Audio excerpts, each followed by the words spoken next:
Welcome everyone to this bonus episode of Reds Unrestricted. I'm your host, David Comerford, and I'm joined by Dan Clubbe to react to the news that Liverpool have pulled out of the race to sign Jude Bellingham. So last night, virtually every reliable Liverpool journalist reported that the club have decided not to pursue a deal for Bellingham this summer. Obviously, this is a player who we've been linked with sort of going back to last summer and beyond, billed as the top target for this window for a long, long time. Obviously, fans very, very excited about that prospect as well. But those reports yesterday certainly suggested that there'd been a briefing from the club, given just the volume of reports and how they were all sort of coincidental. Briefing from the club that Liverpool had walked away. The explanation was that with so much work to do on the squad, in light of how much Liverpool have struggled this season, it's not seen as prudent to spend such a kind of a big proportion of the budget on just one player who will cost in the region of 130 million. And with that in mind, Liverpool will be moving on to other targets. And the only other thing to say in terms of kind of getting the key information out there before we get into it is that this doesn't seem to be against Jurgen Klopp's wishes. I did wonder at the time whether Klopp might be a bit annoyed about this. We've heard him talk publicly about Bellingham, which we never ever hear him do. But no, he seems to read that this is the best approach for Liverpool. So, Dan, last night I was busy, so I didn't check the Man City score until the game was over. I didn't check my phone at all. So then I turn on my notifications again at about 10:30, 11, and I see that City have beaten Bayern 3-0, and more importantly, that this whole Bellingham thing has basically collapsed, and I'm falling apart now. So that was a lovely little double blow. But yeah, so just your initial reaction to the news, basically. Yeah, I was in a slightly different boat than you with how I received the news. So I started playing five-a-side about 15 minutes after Jan Åge Fjørtoft had said that Liverpool had made an offer. So I went into my game of footy on top of the world thinking, oh, Bellingham, it's done, it's happening, happy days. Finished said game of footy and then turned my phone sort of back on, went back on it. And the first thing I seen was James Pearce playing down the talks and playing down the offer and playing down the Bellingham stuff. And I thought, okay, that's fine. And then it quickly became apparent that Paul Joyce had also tweeted to say it wasn't happening. Neil Jones, Chris Bascombe, etc., etc. So that was how I found out. And I'm gutted. I am absolutely gutted. Like, when you sort of look at it in the cold light of day, and you sort of the explanations you've just alluded to there, along with the fact that I spoke to Ian Doyle earlier on today, and he basically said that Liverpool are desperate to get the business done early, like they like to do generally, and there was a concern that the Bellingham stuff could run relatively deep into the summer, so they didn't want to be a part of that either. So when you sort of hear the explanations, it does start to make sense. However, the other side of that is Liverpool have waited 2, possibly even 3 years for this Jude Bellingham kid. Like, they wanted him before he went to Dortmund. He is phenomenal, absolutely phenomenal. And moreover, I wanted him at Liverpool so badly. He is brilliant. And I haven't given up all hope that he will become a Liverpool player. Not this summer, by the way, but I haven't given up all hope. But I was gutted, I was, because even though, like I allude to, I think the strategy of getting like 2 or 3, 4 players is probably a better one because we need it. However, it's Jude Bellingham, mate. Exactly. I think you've summed it up really well, because we've all sort of fallen in love with Bellingham from watching him. He is a talent that I don't think we've seen really. Certainly in this generation, maybe even the generation before that as well. And I think we all allowed ourselves to think about a future with Bellingham involved. I mean, I'm not going to lie.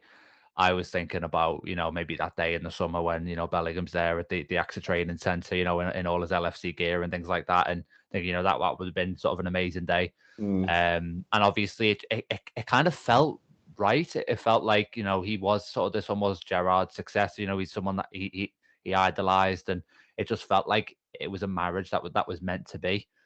And yeah, I mean, I think obviously there was noise a few weeks back that we were unlikely, but then there was kind of, some journalists pushed back and said, well, no, Liverpool are just going to try and make sure that they don't get into a bidding war. But now, obviously, this is sort of the real nail in the coffin, I suppose. Certainly for this summer, like you say, Dan. I mean, it's interesting that you mentioned that bid, or the reported bid. Mm-hmm. You wonder. I think the journalist himself who made that report said that he wonders if Liverpool's offer was quite low. Dortmund was like, no, this is the actual money you're gonna have to pay, and then Liverpool were like, okay, we can't do that, and that may well have been what happened. And the point you make about business being done early, I think, is interesting too, because I think the thing that would have dragged the Bellingham saga on wouldn't have been a bidding war. I think it would have been Liverpool, whoever they have in charge of negotiations, there for weeks trying to, thrash out one of those kind of masterclass deals, and Dortmund just saying, well, no, you're not going to be able to do that. I think that would have been the delay. But huge pressure now on the club, obviously, to not only get the right players in, and we'll talk about who those players might be in a bit, but also to get that business done early, I suppose, given that this is part of the rationale. But let's just pick up on what you said at the end there. Why do you think this is the better approach for Liverpool in, like you say, in the cold light of day? And also, have your thoughts on FSG changed at all in light of this news, given, like you said, that there was a big emphasis last summer on waiting for Bellingham, a deal that now won't be done? Yeah, I think my thoughts on FSG have altered ever so slightly on the back of this, because it's another example of Liverpool not having their ducks in a row when it comes to their transfer policy. Like, we were so brilliant at it for so long, yet the last 12 months, I think I'm probably fair in saying, we've been some glaring errors. Don't get me wrong, we've got stuff right in that time as well. Darwin Núñez, Cody Gakpo, both examples of us getting it right in the market. However, when it comes to the midfield department, especially, we've messed up. Quite frankly, we've messed up badly. Tchouaméni, then go and sign an Artemelo, and now this Jude Bellingham thing. Because for me, when it comes to like whether it's the right strategy, if your budget is 160 million, let's just pluck that figure out now. If your budget is 160 million pounds, the right strategy isn't signing Jude Bellingham and then a 30 million pound footballer, because that's not enough. However, if your budget, and I was hopeful, I don't know why, but I was hopeful the budget might be more like 350 million pounds for the summer, which is what I believe we needed, by the way, because then you can get Bellingham plus everything else that you need. So that's why it's the right decision. It's the right decision for all the wrong reasons, if that makes sense. Because the right decision, because it seems like, in that case, that the budget just isn't there to have the summer that we require. The budget isn't there to facilitate the signing of Jude Bellingham, and that's a problem in itself, in my opinion. But when it comes to FSG, I don't know why I expect anything different, quite frankly. They've been very good owners for the most part. Let's have it right. I'm not going to sit here and slide, but they have been. They've made the mistakes along the way, but there was something in me that just said they were going to splash the cash this summer. There was, because I felt like we had to. Felt like everyone recognises that we had to, and it seemed as though even non-football loving FSG had to see that something drastic had to change. However, it looks like it's going to be business as usual, because a budget in the ballpark figure that I'm mentioning isn't that much money when you consider what we haven't done in recent years. And when you consider sort of the revenues we're generating now as well, if it is a £160 million budget, given the players that we're getting off the wage books, that's not huge, that. So it's business as usual when it comes to FSG. And I will also caveat that by saying they are clearly in the market for investors. And there might have been hope a couple of months ago that we might have some investment in place by the summer, which could have changed this entire picture. That's not happened, and maybe that has also played a part. Yeah, I didn't actually think about that, but that could definitely be the case. I mean, it's interesting that you mentioned this kind of budget, and I agree that it probably is like a 150 kind of 160 sort of budget. That's the sort of budget you'd get year on year for sort of the clubs Liverpool are trying to compete with for the biggest trophies. Would just have that budget as sort of a normal one. With Liverpool, it's like that's your budget to repair your squad. That's your sort of budget for your massive window, and that is an issue. And I also think, I looked at it earlier, Chelsea are one of the clubs mooted to be in the race for Bellingham. Still, they're on course to finish in the bottom half of the Premier League. Surely that would obviously show the flaws in the FSG model. If another club who's had a very similar season is kind of willing to do the deal when Chelsea itself have other issues to address, much like Liverpool do, with probably number 9 being the big one. And maybe Todd Bowley isn't the best example of sort of how to run a football club, but I suppose it does kind of show you. I mean, you had, last year Man United were a Europa League club, but look how ambitious they were in the transfer market. And obviously it's within the constraints of the model, but this model's obviously being shown up to be an issue, and maybe that is why you need the investment. I think the problem with this is, and I did think about it a few weeks back, exactly along the lines of what you said. I put a poll on my Twitter account where I was like, if you've got 150 million, would you have 350 millions or a 120 and a 30? Mm-hmm. And my heart said, give me Bellingham. I'm desperate to see Bellingham in Liverpool shares, but my head is telling me now, and I think it might have told you later, that the better approach is to get sort of the 3 quality players, really. Mm-hmm. To be fair, the problem is, like you alluded to, last summer we waited, we didn't do anything. We've sacrificed a season for a player that we're not basically going to get. Yeah. It is the long and short of it.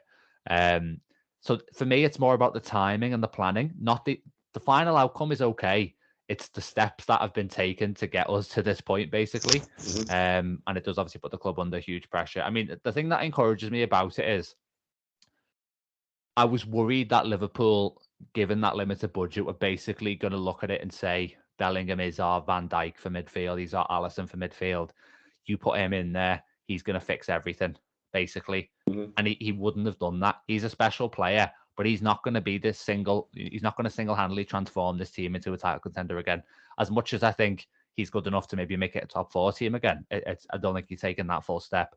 Because you look at all the issues in that midfield, maybe he takes some of the load off Fabinho because he's got that better energy. He doesn't solve Thiago's injury problems at all.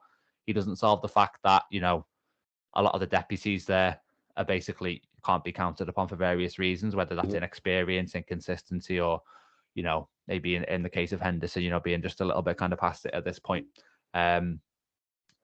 So how much does he really solve? So I think the better solution is to be kind of comprehensive with it. And also you give yourself more money. And I think this is something Neil Jones mentioned because I scanned Twitter earlier. Give yourself more money to address centre-back as well, which is an area that Liverpool have to invest in this summer, really. So we don't know when the exact decision was made. I do think that fans have every right to be disappointed and angry in equal measure because it's a mess, really. And whenever the new sporting director comes in, and the fact that he hasn't come in yet, the fact that Liverpool have ended up in this position with Bellingham and all the other stuff that's gone on this season proves that Liverpool are no longer a well-run club until they can prove otherwise. I think, whenever that director comes in, they just need to sort this mess out. And the last thing I'll say on this before we move on is this club needs a big victory soon. And it could be an on-field victory or off-field, but ever since last May, it's just been complete disarray on and off the pitch, honestly. And things have unravelled at an unbelievable speed. So, Dan, like I said earlier, I want to touch on possible alternatives before we finish, and we'll just go through some of those quickly. But is there any sort of final word you want to give on the sort of Bellingham side of things? Yeah, no, only to say I think you're dead right in terms of what he does and doesn't solve. I think I've already said I've waxed Liverpool about him for a long time now. A phenomenal footballer. Gutted that we will miss out on him. Hopeful that he just stays at Dortmund for a year and waits for us. That's my overriding hope in all of this. And listen, there's a chance that happens. There really is. It wouldn't be the most satisfactory outcome. That would have been this summer. But if he just sits tight and waits for us, that'll do for me for now. But yeah, I think you're right in terms of what he doesn't solve, because although he would offer a hell of a lot to our midfield, him alone doesn't fix everything. And actually, in a positional sense, you could argue that the position he'd come in and play, which is probably one of the 8s, sort of the attacking role, isn't our biggest weakness right now. Our biggest weakness this season has been Fabinho. You'd probably have to say the midfield department generally, but if you dug a little bit deeper, it's probably Fabinho. So you're probably looking at you need a defensive midfielder. So you go and buy Bellingham for 120, 130, and you've got 20, 30 million left of that budget that we spoke about. What's a 25 million, 30 million pound defensive midfielder look like these days? Like, You don't get me wrong, by the way, on that. You can strike lucky and find yourself a very good one, but generally speaking, that doesn't get you a lot, does it? Definitely not. And the good news for Liverpool is that there is an exciting list of alternatives. And as I was writing an article earlier today, and players like Mohamed Salah, Sadio Mane, Diogo Jota, none of those are first choice targets for Liverpool. Klopp infamously wanted Julian Brandt before Mo Salah. So as much as Bellingham's likely to be a superstar wherever he goes, if that isn't Liverpool, we can still hold our hope that we bring in a player who can kind of make a similar sort of success of their Anfield career. So Dan, I'm gonna throw 10 names at you here. And you don't need to worry too much about going into the merits of each one. Just kind of hearing them. If you could pick out 3 that you'd sign this summer for Liverpool, and obviously with maybe an element of realism in there, because there's probably combinations of 3 that would be unaffordable. Who you'd kind of go for, what would be your ideal sort of setup. So here's the names: Nicolo Barella, Moises Caicedo, Alexis McAllister, Mason Mount, Ryan Gravenberch, Mateus Nunes, Conor Gallagher, João Palhinha, Tejan Koopmeiners, and Lucas Sucic. So if you could have 3 of those, what are you thinking? I want McAllister. Definitely want McAllister. And he's probably going to cost you 60 million? At least, yeah. Yeah, I think 60. But I want a DM.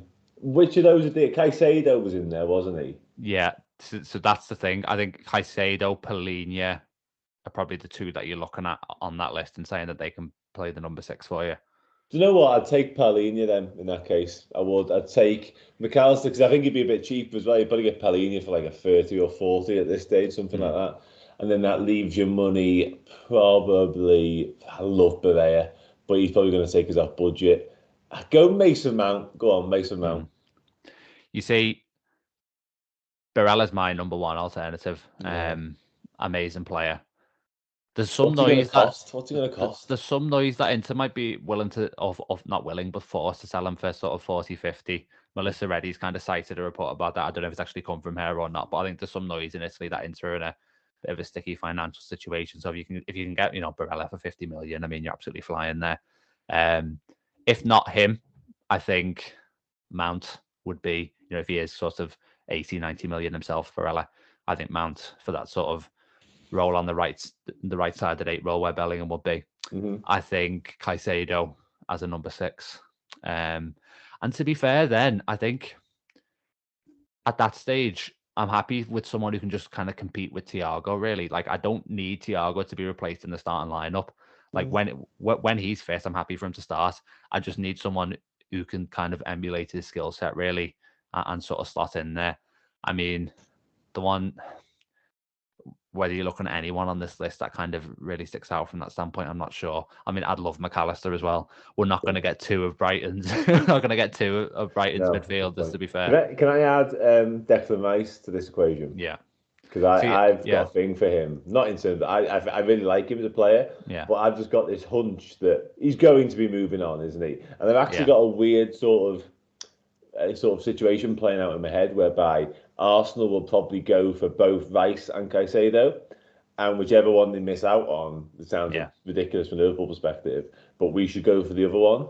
And that could well be Rice, and I think you pick him up for quite, not cheap, but West Ham wanted 100, 120 million. That's not going to happen. He's got a year left on his deal, much like Mount. They might go down as well. Well, they could go down even then, So, I'd be all over Declan Rice. Yeah, I think I was going to add Rice to the list, but I thought it was already getting a bit lengthy at 10. But yeah, so I mean, the ones I'm looking at are sort of Barella / Mount, and then Caicedo, I think, and then sort of that LCM, just kind of a decent backup for Thiago in there, really. And then, if we do that and we turn up to whoever we play at the start of next season, and we've got kind of, a fully fit team, and we've got a midfield of Caicedo, Mount, Thiago, I kind of like our chances still, to be fair. It's not Bellingham, but that could make a huge difference. And obviously, you hopefully have the depth improved as well. But yeah, I think that'll about wrap us up for this one, Dan. if you're listening to us on Spotify, please remember to give us a 5-star review and follow the podcast and press notification button as well, so you get a message every time we post an episode. We'd really appreciate all of that. Similar for YouTube as well. Remember to like, comment, and subscribe. And we have got an email address too, redsunrestrictedpodcast@gmail.com. But yeah, we'll be back as we actually plan to after the Leeds game next week for our next episode. But yeah, we just had to react to this. Obviously, huge news for Liverpool. But yeah, hopefully we can all kind of get over this and still recover our excitement for the window. I will be with you every step of the way, obviously during the summer. So yeah, until then, until the next episode, enjoy the rest of your day, and we'll see you next time.